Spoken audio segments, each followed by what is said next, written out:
میں نے اسے بات کرنے کے لیے گھر والوں سے چوری موبائل رکھا تھا. رات دن اسی سے بات کرتی رہتی تھی. پھر یوں ہوا کہ مجھے اور میری فیملی کو باہر کے ملک میرے ابو کے پاس جانا پڑا.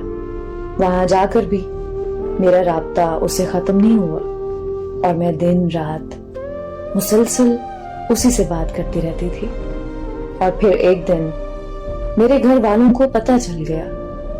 مجھے میرے گھر والوں نے بہت مارا اور میرا موبائل بھی چھین لیا. میں وہاں سے ضد کر کے واپس آ گئی. میں واپس پہنچتے ہی رات کو اس سے ملنے چلی گئی. میری ساری فیملی کو پتہ چل گیا. میں نے اس کی بہت منتیں کی کہ مجھے گھر نہیں جانا, وہ لوگ مجھے بہت ماریں گے اور شاید مجھے جان سے بھی مار دیں. اس نے کہا تم گھر جا کر ہماری شادی کی بات کرو.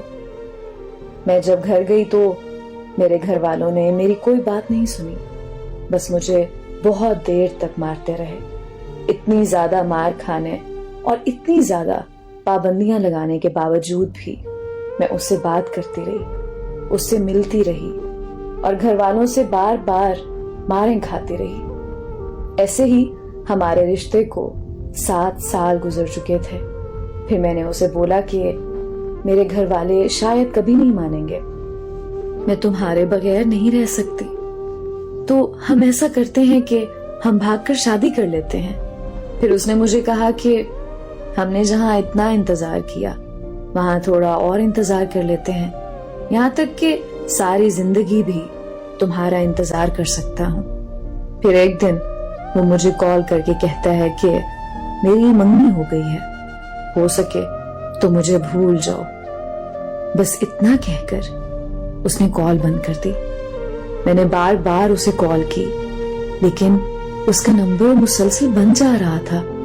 میں بہت زیادہ پاگل ہو چکی تھی. بہت زیادہ سوچنے کے بعد اس کے گھر کی طرف بھاگ کے چلی گئی.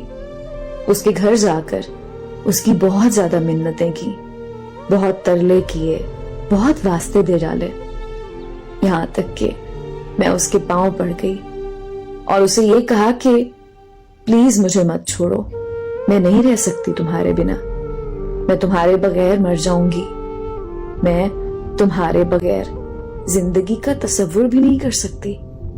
وہاں کھڑے سب لوگوں کو میری حالت پر ترس آ رہا تھا, مگر وہ ایک سخت دل انسان تھا. اسے میری حالت پر رحم نہیں آیا, وہ نہیں مانا. اور جب میں وہاں سے نکلی تو ایک زندہ لاش بن کر نکلی. اب سال ہونے کو ہے اس کی جدائی میں. سنا ہے کہ اب اس نے شادی کر لی ہے, پر اب میرا یہ عالم ہے کہ میں کسی اور کی نہیں ہو سکتی. میں آج بھی پاگلوں کی طرح اس کے انتظار میں ہوں, میں آج بھی اس کے پیار میں ہوں.